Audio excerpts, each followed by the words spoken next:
Hi everyone, welcome back to my YouTube channel Rekha Prakash Mane Oota. ಇವತ್ತಿನ ಈ ವಿಡಿಯೋದಲ್ಲಿ ನಾನು ಒಣ ಕರ್ಮೀನ್ ಸಾಂಬಾರು ಮಾಡೋದು ಹೇಗೆ ಅಂತ ತೋರಿಸ್ಕೊಡ್ತೀನಿ. ಯೂಶ್ವಲಿ ನಾನು ನನ್ನದೇ ಆದಂಥ ಸ್ಟೈಲಲ್ಲಿ ಅಡುಗೆಗಳನ್ನ ತೋರಿಸ್ತಾ ಇರ್ತೀನಿ ನಿಮಗೆ. ಇವತ್ತು ಫಾರ್ ಅ ಚೇಂಜ್ ನಾನು ನಮ್ಮಮ್ಮ ಮತ್ತು ನಮ್ಮ ಅಕ್ಕ ಮಾಡೋ ಹಾಗೆ ಕರ್ಮೀನ್ ಸಾಂಬಾರು ಮಾಡಿ ತೋರಿಸ್ತೀನಿ.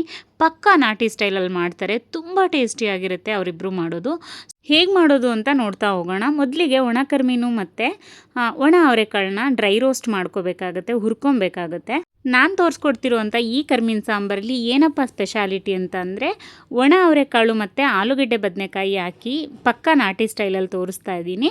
ಬನ್ನಿ ಸ್ಟೆಪ್ ಬೈ ಸ್ಟೆಪ್ ನೋಡ್ಕೊಳ್ಳೋಣ. ಮೊದಲಿಗೆ ಒಣ ಅವರೆಕಾಳನ್ನ ಡ್ರೈ ರೋಸ್ಟ್ ಮಾಡ್ಕೋಬೇಕಾಗತ್ತೆ. ಈ ಥರ ಮೀಡಿಯಮ್ ಫ್ಲೇಮಲ್ಲಿಟ್ಟು ಒಂದು 2 ಮಿನಿಟ್ಸು ನಿಧಾನವಾಗಿ ಹುರ್ಕೊಂಡ್ರೆ ಈ ಥರ ಕಲರ್ ಚೇಂಜ್ ಆಗುತ್ತೆ. ಘಮ್ ಅಂತ ವಾಸನೆ ಬರ್ತಿರುತ್ತೆ ಅವರೆಕಾಳ್ದು, ಅಲ್ಲಿವರೆಗೂ ಹುರ್ಕೊಂಡ್ರೆ ಸಾಕು. ಅದಾದಮೇಲೆ ನಾನು ಒಣ ಕರ್ಮೀನನ್ನು ಈ ಥರ ಡ್ರೈ ರೋಸ್ಟ್ ಮಾಡ್ಕೋತಾ ಇದ್ದೀನಿ. ಕರ್ಮೀನೂ ಅಷ್ಟೇ ನೀವು ಮೀಡಿಯಮ್ ಅಥವಾ ಸ್ಲೋ ಫ್ಲೇಮಲ್ಲಿ ನಿಧಾನವಾಗಿ ಡ್ರೈ ರೋಸ್ಟ್ ಮಾಡಬೇಕಾಗುತ್ತೆ. ಅದ್ರದ್ದು ಒಂದು ಸ್ಮೆಲ್ ಬರುತ್ತೆ, ಅಲ್ಲಿವರೆಗೂ ನೀಟಾಗಿ ಡ್ರೈ ರೋಸ್ಟ್ ಮಾಡಬೇಕು. ಇಲ್ಲಿ ನೋಡ್ತಿದ್ದೀರಲ್ವ, ಅಲ್ಲಿ ಮೈಲ್ಡಾಗಿ ಕಲರ್ ಚೇಂಜ್ ಆಗುತ್ತೆ. ಹಾಗೆ ತೊಗೊಂಡಂಥ ಪಾತ್ರೆ ಹತ್ತತ್ರ ತಳ ಹಿಡಿಯೋ ಲೆವೆಲ್ಗೆ ಹೊರಟೋಗ್ಬಿಡುತ್ತೆ. ಅಲ್ಲಿವರೆಗೂ ನಿಧಾನವಾಗಿ ಡ್ರೈ ರೋಸ್ಟ್ ಮಾಡಬೇಕು. ಯಾವುದೇ ಕಾರಣಕ್ಕೂ ಎಣ್ಣೆ ಎಲ್ಲ ಹಾಕಿ ಹುರ್ಕೊಳ್ಳೋಕೆ ಹೋಗಬೇಡಿ ಕರ್ಮೀನನ್ನು, ಯಾಕೆಂದರೆ ಹುರಿದಾದ್ಮೇಲೆ ಕ್ಲೀನ್ ಮಾಡೋ ಪ್ರೋಸೆಸ್ ಇರುತ್ತೆ. ಯಾಕಂದರೆ ಇದುವರೆಗೂ ನಾವು ಕ್ಲೀನ್ ಮಾಡಿರಲ್ಲ, ಹುರ್ಕೊಂಡು ಕ್ಲೀನ್ ಮಾಡಬೇಕು. ಇವಾಗ ಆಲೂಗೆಡ್ಡೆ ಬದನೆಕಾಯಿನ ಬೇಯಿಸ್ಕೋಬೇಕು. ಸ್ವಲ್ಪ ಬಿಸಿನೀರಿಗೆ ಹಾಕ್ಬಿಟ್ಟು, ಅಂದರೆ ಒಂದು ಕಡಾಯಿ ತೊಗೊಂಡು ಅದಕ್ಕೆ ನೀರನ್ನ ಹಾಕಿ, ನೀರು ಕಾದ ನಂತರ ಆಲೂಗೆಡ್ಡೆ ಮತ್ತು ಬದನೆಕಾಯಿನ ಹಾಕಿ ಒಂದು 50% ಆದರೂ ಬೇಯಿಸ್ಕೋಬೇಕಾಗುತ್ತೆ ಫಸ್ಟು. ಯಾಕೆ ನಾವು ಆಲೂಗೆಡ್ಡೆ ಬದನೆಕಾಯಿನ ಮುಂಚೆನೇ ಸ್ವಲ್ಪ ಬೇಯಿಸಿ ಹಾಕೋಬೇಕು ಅಂತಂದರೆ, ಡೈರೆಕ್ಟಾಗಿ ನಾವು ಮಸಾಲೆ ಒಗ್ಗರಣೆನೇ ಕೊಡ್ತೀವಿ ಈ ಸಾಂಬಾರಿಗೆ. ಸೊ ಡೈರೆಕ್ಟಾಗಿ ಸಾಂಬಾರಲ್ಲಿ ನೀಟಾಗಿ ಬೇಯಲ್ಲ ಆಲೂಗೆಡ್ಡೆ ಬದನೆಕಾಯಿ ಅಂತ, ಸ್ವಲ್ಪ ಸಪ್ರೇಟಾಗಿ ಬೇಯಿಸ್ಕೋಬೇಕು. ಇವಾಗ ಕರ್ಮೀನ್ ಸಾಂಬಾರಿಗೆ ಒಂದು ಸಿಂಪಲ್ ಮಸಾಲೆ ರೆಡಿ ಮಾಡ್ಕೊಳ್ಳೋಣ. ನಾನು ಅದಕ್ಕೆ 1 ತೆಂಗಿನಕಾಯಿ ತೊಗೊಂಡಿದ್ದೀನಿ, ಜೊತೆಗೆ 2 ಟೇಬಲ್ ಸ್ಪೂನಷ್ಟು ಮಟನ್ ಸಾಂಬಾರು ಪುಡಿ, 2 ಟೊಮ್ಯಾಟೊ ಮತ್ತು ಸ್ವಲ್ಪ ಹುಣಸೆಹಣ್ಣನ್ನ ತೊಳೆದು ಬಳಸಿ ಅಷ್ಟನ್ನು ಹಾಕಿ ಈ ಥರ ನುಣ್ಣಗೆ ರುಬ್ಕೋಬೇಕು. ಅದಾದಮೇಲೆ ಇವಾಗ ನಾನು ಒಂದು ಪಾತ್ರೆ ಇಟ್ಕೊಂಡಿದ್ದೀನಿ ಸ್ಟವ್ ಮೇಲೆ.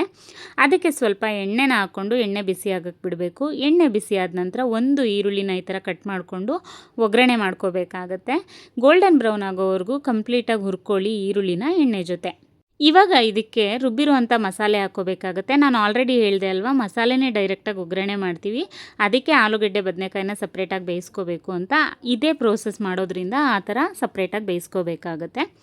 ಇವಾಗ ನೋಡಿ, ಮಸಾಲೆನ ಸ್ವಲ್ಪ ನೀಟಾಗಿ ಫ್ರೈ ಮಾಡ್ಕೊಂಡಾದ್ಮೇಲೆ ಆಲೂಗೆಡ್ಡೆ ಬದನೆಕಾಯಿ ಒಂದು 50% ಬೆಂದಿರೋದನ್ನ ನಾನು ಸಾಂಬಾರಿಗೆ ಸೇರಿಸ್ಕೋತಾ ಇದ್ದೀನಿ. ಫಸ್ಟೇ ಇದನ್ನೇ ಸೇರಿಸ್ಕೊಬಿಡಿ. ಯಾಕೆ ಅಂತಂದರೆ ನೀರು ಎಷ್ಟು ಹಾಕಬೇಕು ಅದಾದಮೇಲೆ ಅಂತ ಗೊತ್ತಾಗುತ್ತೆ. ಅದಾದಮೇಲೆ ಅವಶ್ಯಕತೆ ಇರೋಷ್ಟು ನೀರನ್ನು ಸೇರಿಸ್ಕೊಳ್ಳಿ ಸಾಂಬಾರಿಗೆ, ಆ್ಯಂಡ್ ಸ್ವಲ್ಪ ಗಟ್ಟಿ ಮಾಡ್ಕೊಳ್ಳಿ. ಅದಾದಮೇಲೆ ಮತ್ತೆ ಒಣಗಿರೋ ಅವರೆಕಾಳನ್ನ ಹುರ್ಕೊಂಡಿದ್ವಿ ಅಲ್ವಾ, ಅದನ್ನು ತೊಳೆದ್ಬಿಟ್ಟು ನೀಟಾಗಿ ಸಾಂಬಾರು ಒಳಗಡೆ ಸೇರಿಸ್ಕೊಳ್ಳಿ. ಅದಾದಮೇಲೆ ರುಚಿಗೆ ತಕ್ಕಷ್ಟು ಉಪ್ಪು ಹಾಕ್ಬಿಟ್ಟು ಚೆನ್ನಾಗಿ ಕುದಿಸ್ಕೋಬೇಕು. ಕರ್ಮೀನ್ ಸಾಂಬಾರಂತೂ ತುಂಬ ಚೆನ್ನಾಗಾಗುತ್ತೆ. ಅದ್ರ ಜೊತೆಗೆ ನಾವು ಅವರೆಕಾಳು ಮತ್ತು ಆಲೂಗೆಡ್ಡೆ ಬದನೆಕಾಯಿ ಎಲ್ಲ ಹಾಕೋದ್ರಿಂದ ನೆಕ್ಸ್ಟ್ ಲೆವೆಲ್ ಟೇಸ್ಟ್ ಬರುತ್ತೆ ಅಂತ ಹೇಳ್ಬೋದು. ಇವಾಗ ಇದು ಕುದೀತಿದೆ ಚೆನ್ನಾಗಿ.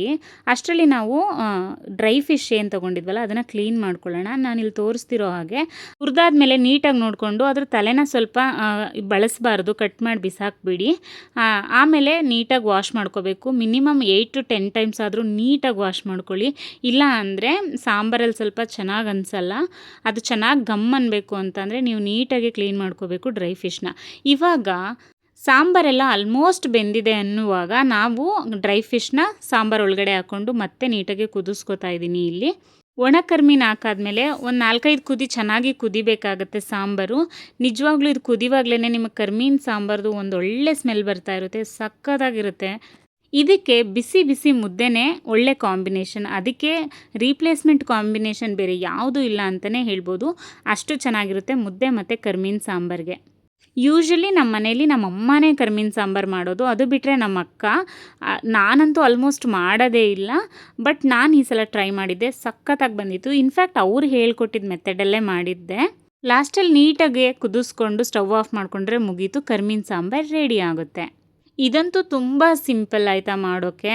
ಯಾವುದೇ ರೀತಿ ಜಾಸ್ತಿ ಇಂಗ್ರೀಡಿಯೆಂಟ್ಸ್ ಬೇಕು ಆ ಥರ ಏನೂ ಇಲ್ಲ. ಬಟ್ ಸ್ವಲ್ಪ ಪ್ರೋಸೆಸ್ನ ಡಿಸಿಪ್ಲಿನ್ಡಾಗಿ ಮಾಡ್ಕೋಬೇಕು. ನಾವು ಸೀ ಫುಡ್ಸ್ ಎಲ್ಲ ಮಾಡಬೇಕಾದ್ರೆ ಅದೆಲ್ರಿಗೂ ಗೊತ್ತಿರುತ್ತೆ.